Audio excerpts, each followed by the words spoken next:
राजस्थान की पूर्व मुख्यमंत्री वसुंधरा राजे पिछले महीने दिल्ली के दौरे पर पहुंची थी और अपने इस दिल्ली के दौरे पर उन्होंने भारतीय जनता पार्टी के दो सबसे बड़े नेताओं से मुलाकात की थी, जिन्हें भारतीय जनता पार्टी का टॉप 2 कहा जाता है, जिनमें प्रधानमंत्री नरेंद्र मोदी और गृह मंत्री अमित शाह शामिल थे। जब वसुंधरा राजे ने प्रधानमंत्री मोदी और गृह मंत्री अमित शाह से मुलाकात की तो दिल्ली से लेकर राजस्थान तक जो सबसे बड़ा सवाल था वो यही था कि एक ही दिन में वसुंधरा राजे भारतीय जनता पार्टी के दो सबसे बड़े नेताओं से मुलाकात करती हैं तो ये आसान बात नहीं है, क्योंकि अमूमन इन दोनों नेताओं से एक ही दिन में मुलाकात का समय मिल जाना ये उतना साधारण नहीं होता है। उस मुलाकात के बाद वसुंधरा राजे राजस्थान वापस आती हैं। धौलपुर में पिछले सप्ताह वसुंधरा राजे गई थी और उनके एक बयान पर खूब चर्चा हुई। जो बयान वसुंधरा राजे ने धौलपुर में दिया, उन्होंने कहा कि वनवास सबके जीवन में आता है, लेकिन ये वनवास स्थायी नहीं होता है, वनवास खत्म हो जाता है। इस मुलाकात के सिर्फ 6 दिन बीते थे और अब राजस्थान के जोधपुर में वसुंधरा राजे की राष्ट्रीय स्वयंसेवक संघ के मुखिया यानी कि मोहन भागवत से मुलाकात होती है। अब आप अगर क्रोनोलॉजी को समझें, पीएम मोदी गृह मंत्री अमित शाह से पिछले महीने मुलाकात, फिर वसुंधरा राजे का राजनीतिक वनवास खत्म होने की ओर इशारा, उनका यह बयान, और अब संघ प्रमुख से मुलाकात। इन तमाम घटनाओं ने इस ओर तो इशारा कर दिया है कि वसुंधरा राजे के साथ और वसुंधरा राजे के राजनीतिक सफर में एक बहुत बड़ा मुकाम आने वाला है। वसुंधरा राजे के लिए कोई बड़ा फैसला आने वाला है। अब ये फैसला सरकार के भीतर होगा, संगठन के भीतर होगा, इसे लेकर बड़े सवाल उठ रहे हैं। जो सबसे बड़ा सवाल उठ रहा है कि वसुंधरा राजे के लिए क्या कोई फैसला ले लिया गया है, और उन्हें इस बात की जानकारी मिल गई है, क्योंकि पीएम मोदी के साथ उनकी जो मुलाकात हुई थी गृह मंत्री अमित शाह के साथ, उस मुलाकात के बाद तस्वीर बदल गई। राजस्थान को लेकर इन दिनों काफी हलचल भी चल रही है।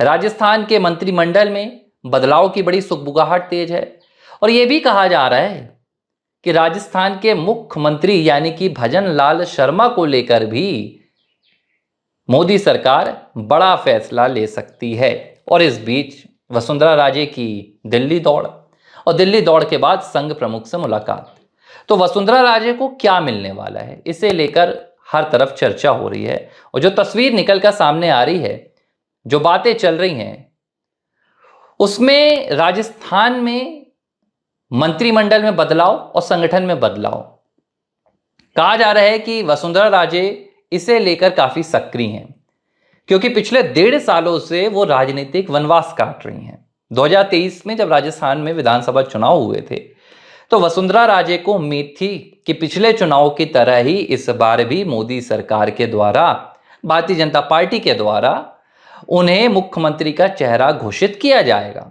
लेकिन जैसे जैसे चुनाव नजदीक आता गया, पहले तो मुख्यमंत्री का चेहरा घोषित नहीं किया गया, इसके बाद दिया कुमारी और तमाम नेताओं की सक्रियता और भारतीय जनता पार्टी के मंचों से वसुंधरा राजे की कहीं ना कहीं निष्क्रियता सामने आई।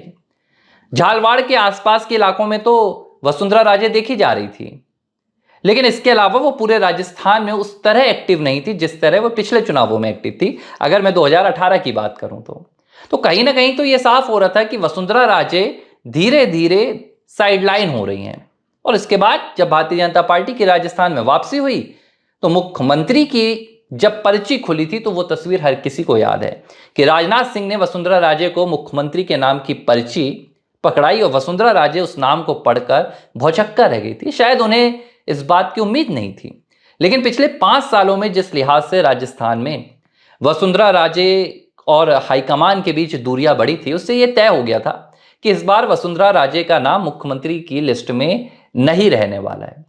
लेकिन जब 1.5 साल का राजनीतिक वनवास वसुंधरा राजे ने राजस्थान में काटा तो उन्हें इस बात का एहसास हुआ और उन्होंने अपने मतभेद हाईकमान के साथ दूर करने की कोशिशें शुरू कर दी।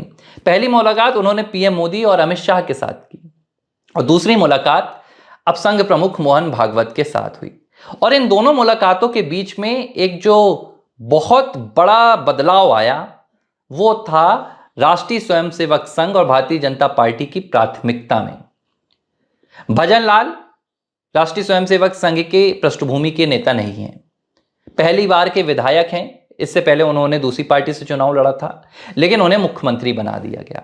लेकिन जगदीप धनखड़ कांड के बाद भारतीय जनता पार्टी और संघ में एक समन्वय स्थापित हुआ, जिसमें यह तय किया गया कि अब किसी भी बड़े पद पर जो प्राथमिकता दी जाएगी वो संघ की पृष्ठभूमि और भारतीय जनता पार्टी की पृष्ठभूमि वाले नेता को ही दी जाएगी। और इस पूरे कवायद में वसुंधरा राजे सबसे फिट बैठती हैं, क्योंकि उनकी संघ की भी पृष्ठभूमि रही है, भारतीय जनता पार्टी की वफादार नेता रही हैं और उन्होंने अपना पूरा जीवन इसी में बिताया है। सिंधिया परिवार से आती हैं, अब तो ज्योतिरादित्य सिंधिया भी भारतीय जनता पार्टी में आ गए हैं। तो वसुंधरा राजे की सक्रियता एक ऐसे वक्त पर बढ़ रही है जिस वक्त पर भारतीय जनता पार्टी को भी ऐसे नेताओं की दरकार है। अब सबसे बड़ा सवाल आ रहा है कि क्या राष्ट्रीय अध्यक्ष के तौर पर वसुंधरा राजे का नाम देखा जा रहा है। चर्चाएं चल रही हैं, लेकिन इसमें मतभेद है। मतभेद यह है कि राष्ट्रीय जो अध्यक्ष है उसका चुनाव दक्षिण से देखा जा रहा है। भारतीय जनता पार्टी कोशिश कर रही है, राष्ट्रीय स्वयंसेवक संघ भी इस कोशिश में है कि जो भी भाजपा का नया अध्यक्ष होगा, देखिए इस बात को आप भूल जाइए कि भारतीय जनता पार्टी का जो अध्यक्ष होगा वही भाजपा के अगले प्रधानमंत्री का चेहरा होगा, ऐसी कोई बात नहीं होने वाली है। जो भी अध्यक्ष होगा उसके पास सिर्फ संगठन की जिम्मेदारी होगी, लेकिन वो चेहरा दक्षिण भारत से देखा जा रहा है, क्योंकि फिलहाल भारतीय जनता पार्टी को दक्षिण भारत में एक बहुत मजबूत पकड़ की जरूरत है। वसुंधरा राजे की उम्र भी 72 हो चुकी है, तो राष्ट्रीय अध्यक्ष के पद पर उन्हें बैठाना भारतीय जनता पार्टी के लिए कोई बहुत बड़ा फायदेमंद नहीं रहेगा, खासतौर पर तब जबकि उनके साथ और हाईकमान के बीच में मतभेद और दूरियां पहले भी रही हैं। दूसरा सवाल, क्या वसुंधरा राजे को एक बार फिर से राजस्थान का मुख्यमंत्री बनाया जाएगा? इसे लेकर हलचल तेज है, क्योंकि भजन लाल को लेकर संदेह बना हुआ है।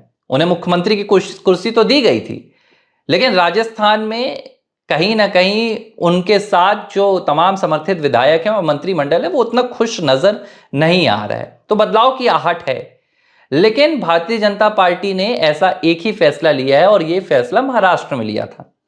महाराष्ट्र में देवेंद्र फडणवीस पहले तो डिप्टी सीएम बन गए और एकनाथ शिंदे को मुख्यमंत्री बना दिया गया, लेकिन इसके बाद जब भारतीय जनता पार्टी मजबूती के साथ चुनाव में जीतकर वापस लौटी तो देवेंद्र फडणवीस को मुख्यमंत्री बना दिया गया। लेकिन वसुंधरा राजे और देवेंद्र फडणवीस के मामले में थोड़ा सा अंतर है।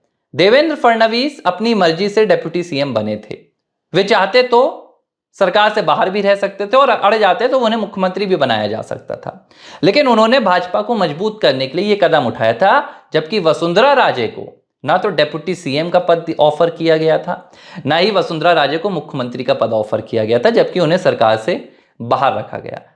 तो मुख्यमंत्री की कुर्सी पर दोबारा वसुंधरा राजे की वापसी, इसे लेकर अभी सुगबुगाहट चल रही है और कुछ कहा नहीं जा सकता, क्योंकि भाजपा कई मुख्यमंत्रियों को लेकर ऐसे फैसले की कहीं ना कहीं तैयारी कर रही है जिसमें भारतीय जनता पार्टी और संघ की पृष्ठभूमि झलके। तो अगर इधर चर्चा चल रही है और दिल्ली में वसुंधरा राजे की जो पीएम मोदी और अमित शाह से मुलाकात हुई और इसके बाद संघ प्रमुख से मुलाकात हुई, ये मुलाकात अगर इसी सिलसिले में हो रही है तो फिर वसुंधरा राजे को लेकर यह कहा जा सकता है कि उनका राजनीतिक वनवास वाकई में खत्म हो जाएगा। और अगर ऐसा होता है तो ये वसुंधरा राजे के राजनीतिक सफर के लिए एक बहुत बड़ा फैसला होगा। हालांकि अभी इसे लेकर थोड़ी बहुत भी जानकारी भारतीय जनता पार्टी ने और संघ ने नहीं दी है, तो कुल मिलाकर चर्चाएं हैं। और जो तीसरा सबसे बड़ा यहां पर कयास लगाया जा रहा है वो उनके अपने बेटे को लेकर। दरअसल भारतीय जनता पार्टी की यह कोशिश है कि भाई कमान जिसके हाथों में दी जाए उसका बड़ा एक इतिहास भारतीय जनता पार्टी और संघ के साथ जुड़ा हो। दुष्यंत सिंह हैं वसुंधरा राजे के बेटे और उन्हें लेकर वसुंधरा राजे काफी चिंतित हैं और वसुंधरा राजे चाहती हैं कि भाई अगर उनका राजनीतिक वनवास तय किया गया है तो उनके परिवार से किसी को आगे किया जाए ताकि वो भरोसेमंद भी रहे और भारतीय जनता पार्टी की जो विचारधारा है उसमें भी फिट बैठ सके। 5 बार के करीब सांसद भी रह चुके हैं दुष्यंत। तो वसुंधरा राजे की इन मुलाकातों को दुष्यंत सिंह से भी जोड़ा जा रहा है कि वो अपने बेटे के लिए कहीं ना कहीं भारतीय जनता पार्टी में जगह तलाश रही हैं। लेकिन दोनों तीनों बातों को अगर एक साथ भी देखा जाए तो एक बात जो सबसे ज्यादा निकल कर सामने आ रही है वो ये है कि जिस लिहाज से वसुंधरा राजे हाईकमान से मुलाकात कर रही हैं, संघ प्रमुख से मुलाकात कर रही हैं और अपने वनवास खत्म होने का ऐलान कर रही हैं, कहीं ना कहीं वसुंधरा राजे की एक बार फिर से भारतीय जनता पार्टी की कोर टीम में वापसी के बहुत बड़े संकेत सामने आ चुके हैं। अब ये वापसी होगी कब और कैसे होगी, बेटे के रूप में होगी या खुद वसुंधरा राजे किसी बड़ी जिम्मेदारी को संभालेंगी, ये थोड़े वक्त में साफ हो जाएगा। ABC हिंदी न्यूज, आज ही जुड़िए हर खबर के साथ